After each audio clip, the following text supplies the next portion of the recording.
Récipient muni d'un couvercle en tôle ou le plus souvent en plastique, destiné aux ordures ménagères. La poubelle est le mot auquel nous allons nous intéresser aujourd'hui. Son origine est purement parisienne et remonte au 7 mars de l'année 1884. Alors, comment être aussi précis pour un objet pourtant tellement courant ?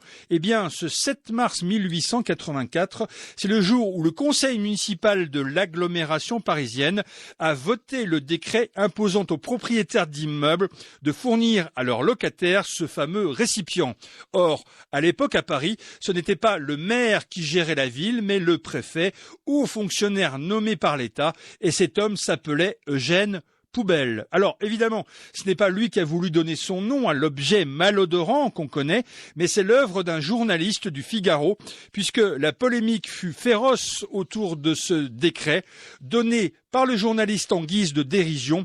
Le mot poubelle est pourtant finalement resté dans l'histoire pour entrer dans le grand dictionnaire universel dès 1890. Mais le préfet ne s'est pas arrêté là dans son entreprise d'amélioration de l'hygiène de la ville. Il fut aussi à l'origine du tout à l'égout, obligeant les propriétaires cette fois à se raccorder au réseau général. Et là, il trouva le soutien de la population qui venait de subir une épidémie de choléra ayant touché Paris en 1892. Est-ce en reconnaissance de ces innovations? En tout cas, le préfet Eugène Poubelle finit sa carrière comme diplomate nommé ambassadeur auprès du Vatican à Rome.